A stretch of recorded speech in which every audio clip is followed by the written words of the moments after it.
please stay on the stage because you will be on next. I'm going to be introducing our panel now, and can you believe it? We've made it to the 10th session of this event, which is absolutely crazy. So next up today, we are going to be hosting a panel on rethinking talent, diversity, and the workplace. And of course, again, we have another packed panel of powerful, important speakers.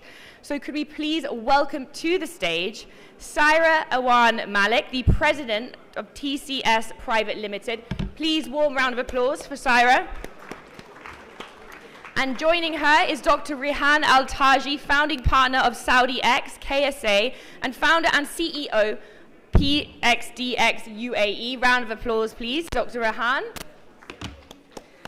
Then we have Kwanish Taishbekov, advisor to the chairman of the executive board, Kazakh National Research Technical University, and head of external affairs, National Geographic Kazakhstan. Round of applause, please. And joining them, we have Mujib Zahar, managing director of S&P Global Pakistan. Round of applause. And Farhan Akram, the chief financial officer of Dorlans. And could we please get Mujib Zahar, the Managing Director, S&P Global Pakistan. Mujib, are you in the room? Please join us on stage. We would love to hear from you on our panel. And obviously, the beautiful Rabia Ahmad, Director and CEO of Nutshell Group. Huge round of applause, ladies and gentlemen. Okay, so hello, assalamu alaikum, good afternoon. I hope everybody is recharged after a good lunch, and we hope that we can keep you awake and at the edge of your seats during this very exciting session. We have a stellar lineup. Two of our friends are from overseas, so we're going to get some international perspective. The moderator has already introduced our panelists. So we're going to be talking about some issues which are considered to be very burning issues. But you know, I'm wondering why by this stage, by this time, things like equal opportunity, talent development which is inclusive, workplaces which provide conducive environments, why are these not considered as basic human rights, and why are we still talking about them as issues that need to be addressed, issues that need to be resolved? I'm hoping that in the next 10 years, we will not be talking about why we need to promote inclusivity, why we need to have talent development for our employees. So with this opening note, with this hope, I'm going to dive right into the session. We have limited time. Mujib, please join us on the stage. We've been waiting for you. Ladies and gentlemen, let's give him a round of applause, which he couldn't hear because he wasn't here. Welcome, Mujib. So we've just started, Mujib, and I'm going to dive right into the session because I want to give maximum time to my dear panelists. We have very limited time, so I'm going to come to Saira, the only other lady in this panel other than the moderator. So Saira is the president of TCS, which is a family-owned business. She's very dynamic. She's a lawyer by training. I'm going to come to the first question, Saira. What does the term talent management and talent development mean to you as the leader of a very human capital intensive organization? Also, you have a lot of diversity in your organization in many ways. And considering the importance of talent development, what kind of investment in terms of time, money, effort are you and your organization making? Over to you. Thank you, Rabia, for that question. The logistics sector that we are a part of, that TCS is a market leader in, tends to attract far fewer women than other sectors. So that is an initial sort of limiting factor to begin with. In terms of talent development and talent retention, the way I look at it is if we take a few steps back, it all really starts with a few essential building blocks. The first is the sort of ethos that is set in place by the leadership of the organization. Do they really believe in sort of promoting diversity, inclusive working practices, respectful work environments, etc.? It then comes down to the sort of policies that support that ethos. And last of all, it comes to what are the actual steps that are being taken on a day-to-day basis. So at TCS, the way we look at it is in terms of hiring, because we tend to attract far fewer women than some of the other sectors do. We are working very hard to improve our female hiring ratio. We've recently launched a management trainee officer program where 60% of our recent class was women, including women engineers from respectable engineering institutions, business trained women, etc., women who are working in IT. So we're really trying to inject women into those departments where they have traditionally not been well represented within the organization. In addition, we have a number of retail staff where our current ratio is about 14%. We're working to improve that to 50%. These are the women who are facing customers on a daily basis at our retail outlets. So the hiring policies of an organization are very important, and we are committed to exceeding our current proportion of women. But more importantly, arguably, is what are the training and retention steps that are being taken. So at TCS, we have an ongoing program for training our staff in our values, in our core objectives, and the mission of the organization, which of course is given to men and women equally. We have harassment awareness trainings to really foster this idea of a respectful work environment. We recently conducted a gender sort of pay audit where we wanted to check if women were being compensated similarly for the same work, and we found that they were. In addition, flexible working, parental leave policies, and work from home. We have about 350 women who are working from home. So these are the sort of steps, Rabia, that we as an organization are really taking.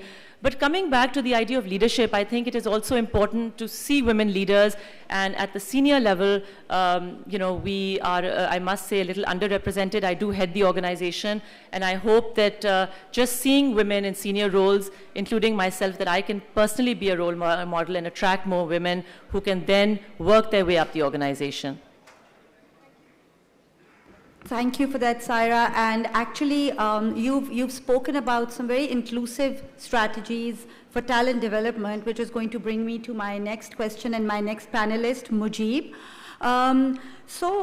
There was a study by a UK-based institution which said that a lot of organizations are still following exclusive talent development strategies, which means that they're focusing on the future stars, the high flyers, which is all very well. But the McKinsey Consulting Group, whereas they did promote an exclusive approach earlier, they're now moving to advocating a very inclusive approach where you're not only focusing on the stars, but you are also focusing on the B players. So it's like a more widespread talent development program. Some are advocating a hybrid approach. So Mujib, tell me, what is your policy and your strategy, because I know your organization to be placing a lot of emphasis on talent development, and I'm going to be asking certain other questions about your relationship with the academia later, but what is your view on exclusive versus inclusive? Sure, thank you, Rabia, and apologies for the delay. Obviously, this had to be the one session that starts before time in the entire conference, and I was late for that. Planning for the delay, but it started before time. I think to your question, so S&P Global is a leading provider of data analytics and research around the world. We are a purpose-led organization. Our purpose is to accelerate progress in the world. So our approach to people development is extremely inclusive. We feel that each and every team member of our 40,000 plus global employees is contributing in his or her unique fashion. When we talk about diversity, equity, and inclusion, it was mentioned earlier in this conversation as well as other conversations, a key, often it's attributed to gender or ability, etc. But a core tenet of that really is that each individual is different, and you build that individual's capabilities based on their own strengths so that they can contribute to the organization. So within that principle, at S&P Global, we follow a access to all learning development program. It's done through a platform that is accessible to all our colleagues globally. We have about 1,800 of them in Pakistan. They access them through their phones, through their tablets. They can enroll on learning paths. The one recent example I will share is of a very inclusive program that we are embarking on and is being very, very impactful, is around Gen AI capabilities. We created a partnership with Accenture that's going to provide education, both basic level and slightly more advanced level, to all our colleagues around the world. So when we talk about getting your team members ready for facing challenges that the future is bringing to us, a key requirement, I would say table stakes, is to make sure that as an organization, you are investing in that as well. Putting your, I mean, it's great to sort of come on panels and talk about it, but it makes it a lot more easier when the organization is investing in it. Individuals, team members can make use of that training, build their skill sets, and then contribute. So in summary, to answer your question, Rabia, an extremely inclusive approach, access of training and skill development to everybody, because everybody builds and brings their own strengths, and only then an organization can truly meet its strategic objective and its clients' needs. Thank you. Thank you very much, Mujib. Indeed, inclusivity is the order of the day.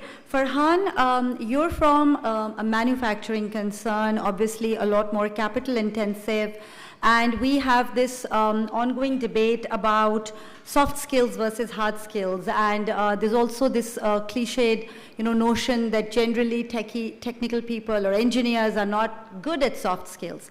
The term general competencies is also used for this, and it's not just being able to communicate, but research and practice has shown that there are a number of other soft skills, like there's empathy, there's the ability to understand, the ability to be creative, be more intellectual. So from your perspective, in your specific industry, how much importance do you place, or do you think you should place, on the development of soft skills or general competencies in relation to hard skills? Sure. So thank you so much. So I'll try and give a brief intro about, so first of all, on this panel, I'm probably representing manufacturers, within that engineering services, engineering company, and within that appliances. So when you look at appliances, you would say that that is something which is probably more technically driven, because obviously there needs to be a preciseness and a certain restriction on how you actually do the manufacturing. But everything that's happening before and after that, that's all entirely soft skills. So when you're looking at the product design and development, that entire phase, that's all soft skills. You have to be extremely close. You have to understand what's going on in your consumer's mind. What does he need? What does he want? What are the things that he needs, but he may not even realize that he is going to need them eventually? And you have to build all of that in. You have to be extremely close with the market and the consumer both, and the trade, of course. So you get all of those inputs, you get all of those departmental inputs from your sales department, your services department, and then your engineer, and they're an engineer, right, who should actually be labeled as somebody, he's all black or white, and it's all technical skills, but unless he actually has that soft skill, that creativity, that leadership in there, he's not going to be able to develop the product that's needed. Unless he has the interpersonal skills, he cannot interact with the rest of the departments and come up with a product which in a cohesive manner answers the need of everybody in the entire value chain. So it's really a balance. There are some people who are going to have a little more on the technical side, but for sure there is no one who can do without the soft skills. So I'd like to close it like this and say that you can say that while for an engineering company like us, like Dolan's, you can say while the hard skills are the backbone, but it's actually the soft skills which are going to be the conduit which will actually take you to growth and success. Thank you.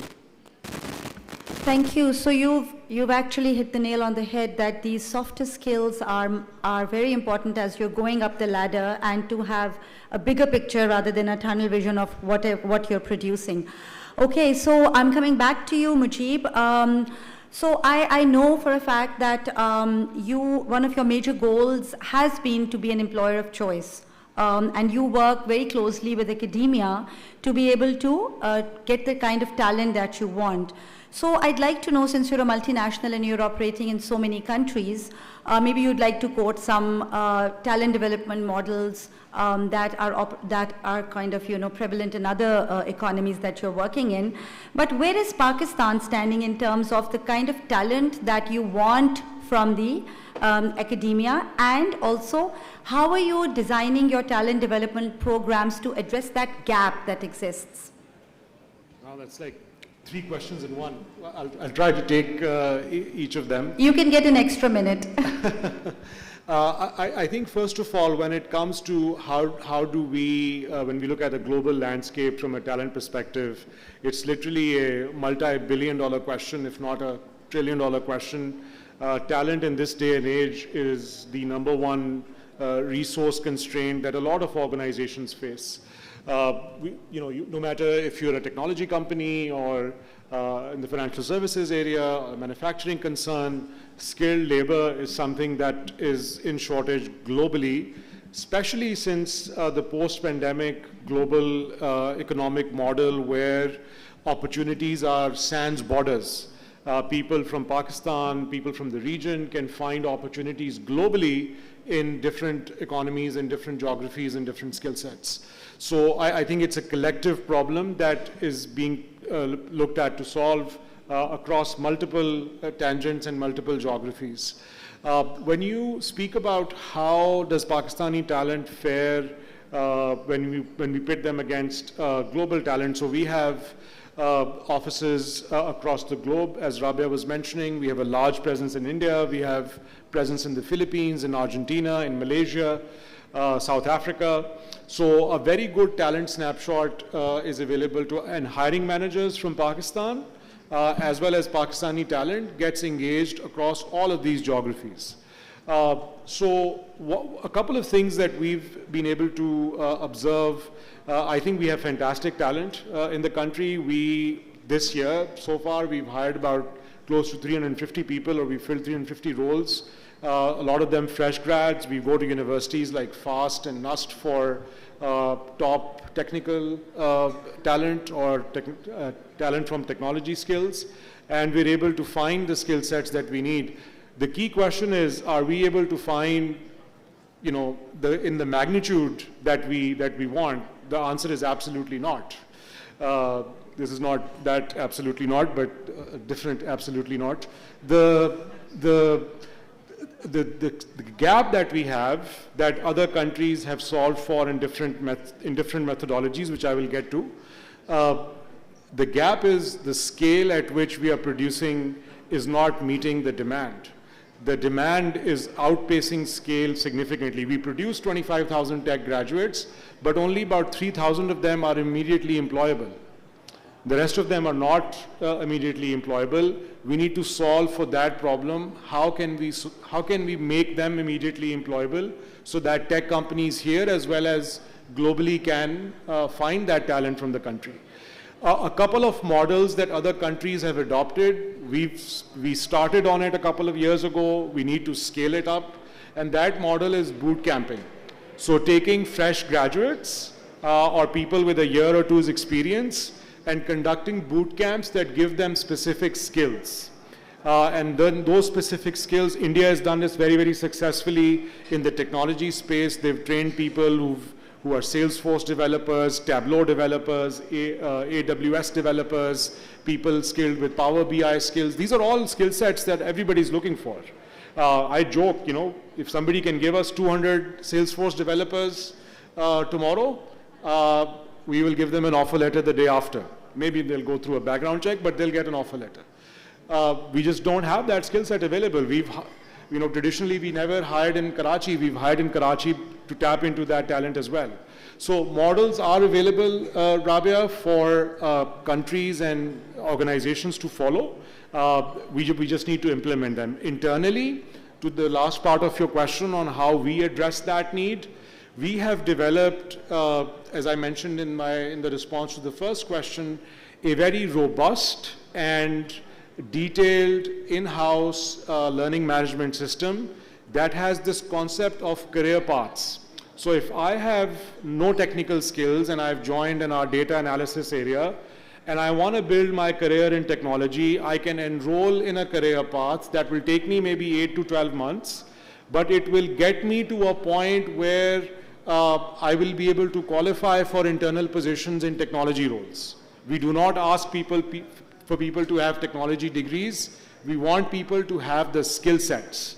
So that skill-based focus on developing talent that we get from a wide variety of backgrounds to meet our own internal needs has been hugely successful for us, and that's how we are fulfilling the niche skill set requirements that we have at S&P Global.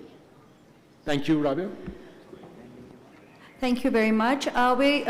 This issue of the supply not meeting the demand is actually things that we're going to be talking about a little later when we address crowdsourcing and other techniques that, of course, you're also using, Mujib, and others are also using to meet that talent gap, particularly from other economies that you're working in, like you mentioned, India, then there's Singapore and others. So this now brings us to one of our international participants, which is Dr. Rehan Al-Taji. He's been one of our regulars, and he's also a very good friend now. So I'd just like to inform our audiences that Dr. Al-Taji has built a career in emerging technologies and innovative ecosystems. So he focuses on AI, blockchain, and cybersecurity, and how these provide solutions for healthcare. So with this intro, Rehan, I'd like to ask you, there's been a lot of talk of reskilling and upskilling. We've recently seen at the WEF's annual meeting of Global Future Councils, which happened in Dubai just recently, they mentioned that by 2027, everybody is going to need training. Everybody is going to need upskilling. Similarly, reskilling in the age of AI is something that, you know, everybody is talking about, and you're, of course, an expert in it. So I'd like you to shed some light on whether upskilling or reskilling, or both, and what kind of new skills will the workforce require in the future? Thank you, Rabia. Thank you, Azfar and Arshel, for inviting me for the 5th time now. Yeah. Well, as AI, and we've been speaking about AI since morning, and I was speaking with my friend here as well, that yes, we need, with this evolution of AI into the industries, into almost every sector, it seems like it is gonna replace a lot of human. And so to tackle that situation, we need to reskill and to upskill as well. So how I see it is that if it's a marketeer, so he needs to know or understand how to use the technology for data analysis and stuff like that, so that will be kind of a upscaling. Whereas if it's a factory worker and he's working on a manual machine, and now there's an IoT and computer edging and stuff like that, so he needs to reskill how to operate now this kind of technology. So it's a reskilling situation. And I believe and I see both are important so that people do keep relevant, and we do, you know, the employment and everything is there. And we, again, as from the leader perspective, we always encourage and we always look forward and try to, you know, tell our clients that, especially from the leader point of view, that how you can, you know, have a mix and a cross kind of an approach where you reskill your employees, relocate them in positions where it's more required, and upskill them as well, and give them the opportunity, actually, you know. That's another thing as an employer, that you have to give them opportunity to get that skills needed of the time. And well, and another thing is that the human-centric or human intelligent element should never be lost. Because I mean, we were discussing an hour back actually with Kunyash that working with too much AI, I feel that there's a moment that will come that, you know, it will be very difficult for people to communicate with people. Yeah, so it's like the empathy, the humanity or empathy thing, I think we will start losing it. So the team working and soft skills, and so I think we should understand this thing and we should keep it there. We should work in that area as well, that the human-centric and human touch never be lost. And you know, we should not rely too much on AI. I work in AI, but at the same time, yes, it can be co-piloted and it can be utilized in a lot of ways where we can make things more efficient and, you know, reduce the human error. Thank you. And coming from an expert in AI, it's very interesting that you're saying that our reliance on AI has to be well thought out. And you know, we've all seen these movies or these scenarios which might seem fictional to us right now, but I think they're going to become more and more real. And that is why I was reading up on skills that people are going to need in the age of AI, and all of those skills are not hard skills, they're softer skills. You mentioned empathy, then creativity, then the human touch. I think as we went through COVID, a lot of us lost that human touch. You know, our children, because they were studying from home, I've seen at least my daughter has become antisocial. She doesn't want to be amongst people anymore. Exactly. So very interesting point. Thank you very much. I'm going to come back to Saira. Saira, you again, coming back to diversity and the types of diversity that your organization must be dealing with. There are the most standard types, the ones we've been talking about for a number of years. There's gender, there's physical and mental abilities, then of course there's culture and ethnicity. But then there are other types of diversity that I think are not very sort of appreciated or talked about a lot, which is diversity of thought, diversity of areas of study, diversity because you've worked in another economy or another country, you've lived somewhere else, your expertise and your experience. We also have to understand that in Pakistan, there's certain types of issues that are more pronounced. For example, there's still a bias against, you know, against females, which is something that I suppose all countries are facing, but in a country with cultural nuances like Pakistan, it's a little more pronounced. Then another thing that, Saira, I'd like you to address particularly is the class difference. In our country, we're so used to this class difference. It starts from our schools. There are elite schools and there are government schools. And then when we graduate from those schools and we come to the workplace, we're not really ready to embrace everybody. You know, we don't embrace people that are from a different social class. We don't embrace people that have probably come from government schooling. It's sad, but this is what it is, and we need to be candidly addressing these issues. So my question is, do you face these difficulties when you're dealing with diverse groups and trying to inclusively develop these groups? And by doing so, through your talent management programs, what kind of improvement do you think you'll be able to bring in your organizational culture?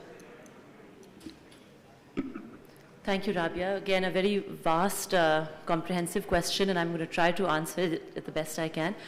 I think it all comes down to, if there's one principle that all of these answers can be found around, it's the principle of culture. What is the culture of the organization? And does it create space? Does it create space for difference? Does it create space for you know, people of varying competencies, sort of varying abilities, but they have to be united. There's one issue in diversity which I think must be highlighted, and that is, whilst it is very enriching to have people from diverse backgrounds and you know, create these inclusive workspaces, it is very critical for the effective functioning of teams for everybody to be united around a common purpose, and for people within a team, no matter how diverse it is, to actually believe in what is to be done. Sometimes, and we've seen this, and there's a lot of literature in the West, and it's taught a lot in business schools as well, that at times you have diversity where people, actually the diversity itself unravels the basic rationale or the logic of the organization, that should not be allowed. So there should be diversity in terms of the different perspectives, in terms of the different outlooks, experiences, the levels of exposure that people have had, but there has to be unity of purpose and direction. So that's one point. I think you want me to comment particularly on women and you know, the sort of issues that women face. Yes, I think you know, a lot of issues that are faced by women in the workplace are not specific to Pakistan. When I was working as a lawyer in the UK, we used to have multiple, you know, forums in which we discussed this issue of, you know, for women, the career, you know, the peak of their career usually happens at the same time as the time which is the sort of childbearing age, and their family responsibilities are also at a peak at that time. So women tend to be very conflicted. They tend to drop off after a certain, you know, early to mid-30s, usually that's the time, just at the time that they're about to start meaningfully contributing to the organizations that they're a part of. So these are global trends, but in Pakistan, yes, there are certain other cultural aspects, social, societal expectations that are leveled on top of these global issues. You know, I think Pakistani women face additional hurdles. There is a greater need for spouses to pick up the equality of childcare and you know, other sort of burdens at home, etc. How do we tackle this? You know, what we found in TCS is that women are very willing to participate. They are very willing, but again, you know, they need support in things such as, you know, transportation. How do they get to and from the workplace? This comes up as a big issue. You know, so we provide, especially in some of our smaller towns, you know, where there's not very effective public transportation, we provide pick-up and drop-off services for women. It's these sort of things which allow women who have already made up their minds to participate and to be part of the workforce to actually step in and contribute. Otherwise, they are simply not able to for very practical reasons. In terms of other, you know, disabilities, yes, I think there's need to recognize that there are people of differently abled employees, and as an employer, I think the basic principle is how do we maximize and optimize the productivity of our employees, and that is the sole focus, and all the enabling policies within an organization should go towards that effort. Okay, thank you very much for that, Saira. And I think these are endless discussions. We can go on talking about, you know, how to integrate women and other, you know, the specially abled and other groups within an organization. I'm now going to come to a very a new speaker, a new panelist for us, and it took me a while to understand correctly how to pronounce his name. It's Juanish Taishibekov. Juanish Taishibekov. Sorry, I've been practicing that, Juanish, for a couple of days. So since I also have a background of working in academia, so I understand how the challenges that academia is facing, not only in Pakistan but in other countries, to be able to provide the right talent. And I think no discussion on talent management or talent development can be complete without the perspective of the academia, because that is the base. That is the, you know, incubator or the learning place from where we get the kind of talent that we need, or at least we would like them to give us the kind of talent that we need. So I understand that Kazakhstan has a lot of Pakistani students. They have a great number of foreign students, and you had mentioned that Kazakhstan wants to position itself as a leader or a hub for education. So what role are universities in Kazakhstan, or how effectively the universities in Kazakhstan are playing this role of developing a global workforce, a workforce that organizations around the world are going to embrace?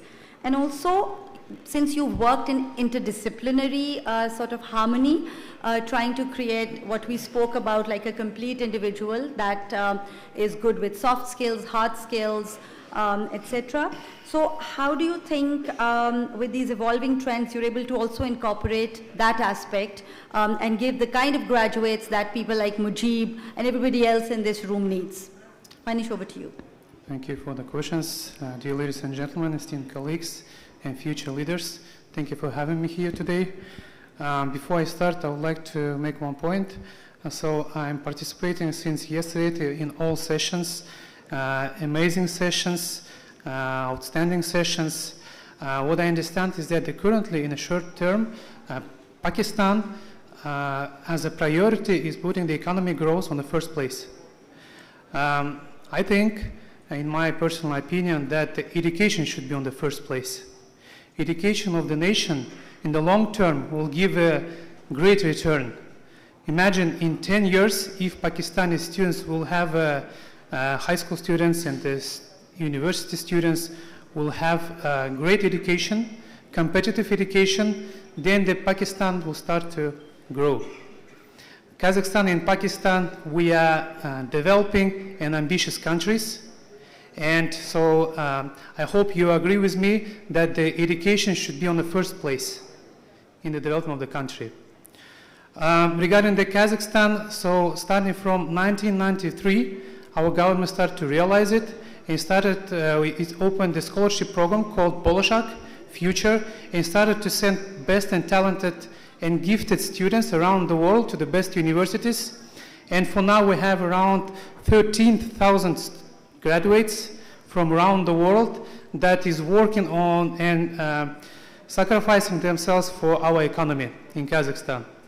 Second, 2 years ago, our country, due to the geopolitical situations, due to that the landlocked country, Kazakhstan, so we started to invite best universities, Western best universities, like Pennsylvania State University, Arizona State University, City University of Hong Kong. So we, for now, we have 24 universities open their branches. Why we're doing this? First, due to the geopolitics, again, Russian students, Indian students, Chinese students, and Pakistani students wants to get the best education in the West. In terms of the Russia, if we come, so there is some problems with the visa issue, right, due to the sanctions. Pakistani, Indian, and Chinese students, they want to get the best education, but it's really expensive. $50,000, for example, studying in the US at my university, George Washington University, it's very expensive. So what Kazakhstan is doing is we want to be the educational hub and give the opportunity to our neighboring and friendship countries so they can come and study. So we have for now around 24 universities and we will be expanding to 10 more universities. And I hope that we already have 25 students from Pakistan and they're already studying in medical sciences. And I propose, by the way, taking the moment, maybe we can expand it to the technical specializations so that our machinery, agriculture, energy will get the dual diploma degrees, Pakistan and Kazakhstan. Back to the question. So when you hire a person for the work, employee, what do you want first? You want the person who will do the project from the beginning until the end. You expect from him not only just the hard skills, for example, IT programming. No, you want from him budgeting, finance, creativity, problem solving. But at the university, the problem is that the university they cannot give that kind of education. The traditional education means that they are educating the hard skills. And so what is interdisciplinary skill set that combines technical knowledge together with the creativity and some other very important issues. What Kazakhstan is doing on this, so we in technical universities, for example, it's according to the 4 years program or bachelor degree. So 2 years they're studying at the university and then 2 years they're working at the industry.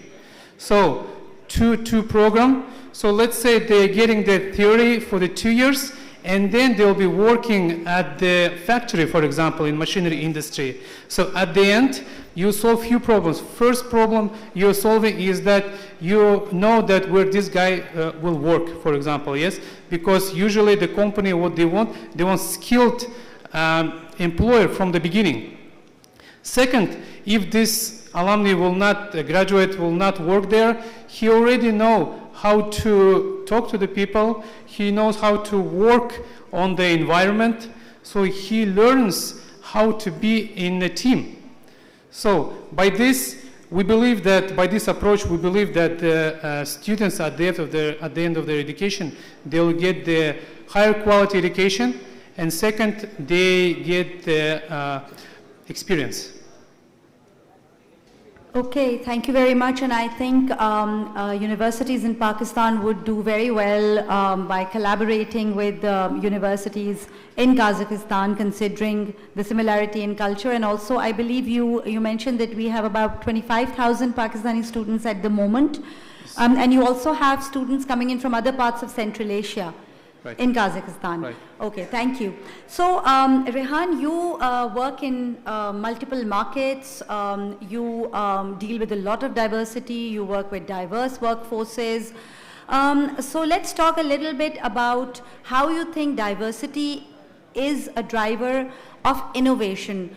How would innovation be affected if we're not able to make use of diverse workforces, and what is the impact on innovation in your experience by using the collective intelligence of diverse workforces around the world? So I think we have to see diversity in the sense, not look at it at the superficial level.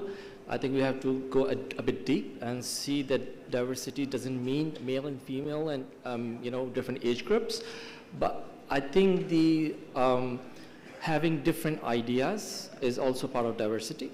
And having different cultures with different backgrounds and experiences add to that.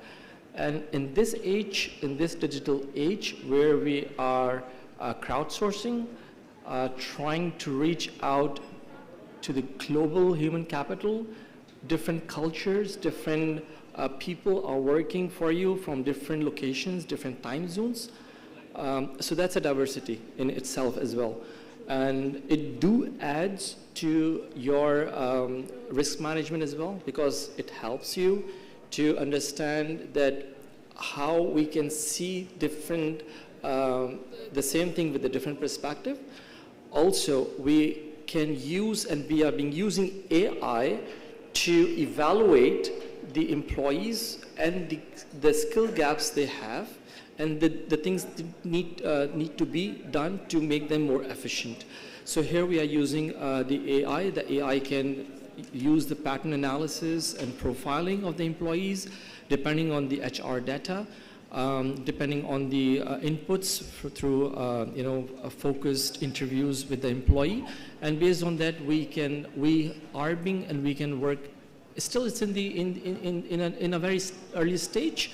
But we do have good results in that area. So yes, the AI is working to help the diversity, also helping enhancing the overall outcome of any company. So this is how I believe that the AI should be, and I think we should look more deep into when we're speaking about the diversity. Also, another important thing what's happening is that because we have a very young Gen Z, especially, which is more towards the digital age, but we need this Gen Z to be, to have that experience from seniors. So through different platforms and through different processes, we are able to transfer the knowledge as well from the seniors to these youngsters. So that's another important point, that we are able to do it through the technology. So yes, technology is there, as I said, but with the balance, it's always, it's good to have a balance between the human and the technology. Right, thank you very much. So Mujib, I'm going to come back to you with another question that's related to embracing diversity. I think we all believe in ourselves that we have enough, that, because we're empathetic, we're able to embrace diversity in the workplace. But recently I heard you speak at another session at a university in Islamabad, and we were talking about unconscious bias, because we don't realize that all of us have a certain type of bias, like I was mentioning earlier, towards a group of people that is different from ours. My question is leading towards the importance of training, mentoring, and making use of diversity professionals. So what kind of dependence or maybe not the right word, what kind of value do you think organizations should get out of training and mentoring to be able to counter unconscious bias and to be able to leverage the diverse workforce, the diverse groups for success? Thanks, Rabia, and I'm cognizant of time, so I'll try to be concise. I think I'll go back to what Saira was mentioning earlier. It all starts from culture and purpose of the organization. Diversity and equity and inclusion is no longer a nice to have or something that you can put on the side. As Rehan was saying earlier, it makes business sense to create a diverse, equitable, and inclusive team. We're a data company, we have data, it's called Change Pays. I invite everybody to go and search it up. You'll find the data. Diverse boards on the S&P 500, companies that had diverse boards performed much better as opposed to companies that didn't have diverse boards. So that's the business case for it. Now that the business case, that's step one, because that is what will, as business leaders and owners, that is what will compel you to then start making investments in these trainings and start seeing the value add. Unconscious bias training or sensitization training is table stakes for all colleagues, not meant for a particular group, not meant for a particular special needs individual. I'll give you a small example before I conclude. We ran a program last year for people who are differently abled and transgenders in our Islamabad office. We brought on about 20 such colleagues and ran a 6-month program with them. It was extremely successful. We were able to convert about 80% of them into full-time employees. They still work with us. Before we embarked on that program, we spent about 8 months providing sensitization and unconscious bias training to all our colleagues so that they can ensure they know how to work with people who are different from them. Not easy, required a lot of effort and resources, but it was the foundation on which any such program can be successful. And globally, unconscious bias training is something that we do across the enterprise. All our colleagues go through it. It is the bedrock on which a global team can function, because by definition, we have people working from colleagues across the world. So if there are biases in their minds, their productivity, their trust levels, everything will go down, which will eventually hurt the company and our goals. So it makes a lot of business sense to invest in this area and spend that time. Thank you, Rabia. Thank you, Mujib. The screen in front of me is already red, and unfortunately, Nutshell Group is not even giving me the benefit of being Nutshell Group. Okay, so I'm going to have to come to the last question, which is for all of you. Very quickly, we are now faced with a new type of workforce that is evolving, that is technology savvy, that is powered by AI, that is very comfortable with remote working, which is something that the more traditional or the slightly larger workforce is, kind of not still very comfortable with. So how do you envision the workplace of the future? You'll just please take 30 seconds each. Rehan. The workplace of the future. The workplace of the future is still we are trying to understand, because there's so many things happening. The technology is changing. I'm sorry, I just would like to and would emphasize, as I said earlier, that it's good to have AI, it's good to have diversity, but it's very important to have the human connection. It's very important to have soft skills. It's very important to have give the opportunity for the employees, give them the flexibility so that they can improve and be relevant to the changing industry. So we have to give our employees, either they are online or at location, that we should give that opportunity, create that opportunity for them so that they can enhance, on their career path, they can enhance themselves. So that's important thing, to give them the opportunity. Thank you. Panish, the workplace of the future. Since yesterday there are a lot of talks about AI, and I want to divide this question into two. First is the workplace, and the second is academia.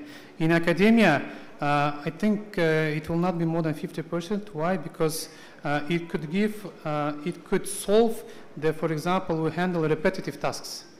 And what depends on the creativity and strategic work, for example, the students need to be, they need to work, they need to dig, they need to do research. Otherwise, I think you have noticed that for now, for example, thinking is more complicated than putting the question in ChatGPT. So it's better to ask ChatGPT. So I predict, no, I'll tell you later. So in a workplace, I think it's very important to use the AI, and so I predict that in the next 50 years, maybe closer. So imagine you're an employer and you're hiring a person. So do you want, when you give him a task, he needs to think about it, right? He needs to sleep with it, he needs to analyze, do some research. So how about if there will be a chip that will be here and it generates information very fast? For the employers, I think this will be the best, right? In terms of getting the money, the time load, and the salary things, and they can get ideas right away, and so that the memory will be saved there, for example. And so I think maybe my colleagues have told me that it will be even closer due to the Neuralink and some other companies that is working on this. Thank you. Saira. As a service sector organization in the courier and logistics space, our workplace already is the field. Our field force is far larger, greater than our office staff, as it were. But in my mind, the ideal workplace of the future is where we are more actively engaged with our customers. So really, the actual office environment is a place for the incubation of ideas, where very lean teams come together to to strategize, to do execution planning, but the real work is actually the outcome, and the output is actually taking place in the field with our customers. In our sector, that is of primary significance. Thank you. Farhan. Thank you. So my last reply actually broke the mic, so I hope. Oh dear. So I hope this one sort of sees me through. I think, first of all, because there's going to be such a huge change in the pace of work, so you need to get people on the soft skills side. You need to have them trained for continuous learning. You need to have them be more adaptive to change. They need to be comfortable with AI. There will be a lot more investment on both your communication and your collaborative tools. And I think most of all what you would experience is that now you don't have to look for talent in the city that your office is. You could be looking at somebody who's in Argentina, who's in India, who's in China, and they can work seamlessly with you. That is going to put more challenges on the overall sort of cultural cohesiveness of the organization. So your own organizational culture has to be very strong to sort of cope up with that. Thank you. Mujib, you get 10 seconds. I'll say 3 tenets: purpose-enabled or purpose-led, as we've all talked about that. Number 2, remote first. Again, we've spoken about that. That's definitely a future of the workspace. And number 3, skills enabled. You have to relentlessly focus on enabling workforce with skills. Otherwise, you'll lose your competitive advantage. Thank you very much. Well, this has been very interesting. We've had some amazing takeaways from this discussion. I'm really sorry that we won't be able to take any questions. Otherwise, I might be in trouble with my boss. So please bring your questions to our panelists during tea or during the discussion in the hall. Thank you very much, everyone. This was amazing. A round of applause for our panelists. And over to you. Oh, you're already there, Jules. Thank you so much to our wonderful speakers. That was actually the last panel of the day, and what a way to end the panels. And a few key themes that stuck out to me were obviously diversity and inclusion is such an incredibly important topic, and we are so lucky to have female powerhouses like Rabia and Saira to look up to as role models. Embracing cultural diversity within business truly adds value and helps us understand different perspectives, and just stressing the utmost importance of education and training to drive transformation innovation, and being adaptive to change. So thank you so much for sharing your insights. We are now going to present the souvenirs. So could I please invite Farina Mazur, the Chief Public Engagements Officer at Nutshell, to join us on stage, along with Amir Shahzad, the Executive Director from Unity Foods. And could I also please ask Zahar Masood, Chairman of Pakistan Banks Association and President and CEO of the Bank of Punjab, to present the souvenirs. Please welcome them on stage, ladies and gentlemen. Could you all please stand? So firstly, could we please present Saira Awan Malik, the President of TCS Private Limited, with her souvenir. Thank you. Give her a round of applause, ladies and gentlemen.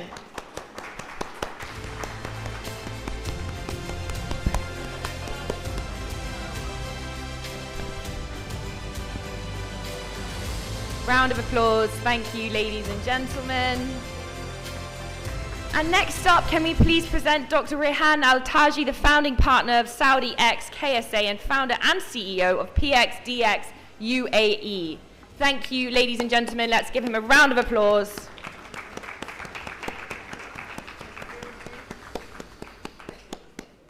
Thank you. And for our next presentation, can we please present Kranish Taishbekov, the advisor to the chairman of the Executive Board of Kazakhstan National Research Technical University and head of external affairs of National Geographic Kazakhstan. Please give him a warm round of applause. Thank you, ladies and gentlemen. Thank you. There's two more. And could we also please present Farhan Akram, the Chief Financial Officer of Dorlance, with his souvenir. Thank you, ladies and gentlemen. Let's keep the round of applause going. We're all happy that everybody's here. And second to last, Mujib Zahir, the Managing Director of S&P Global Pakistan.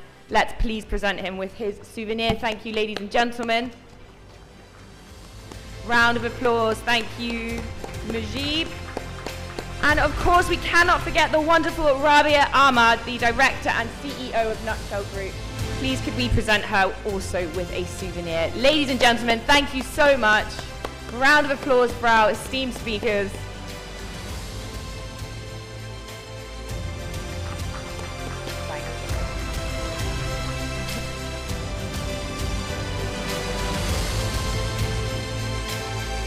Let's keep the round of applause going, ladies and gentlemen. Thank you so much. What great energy in this room.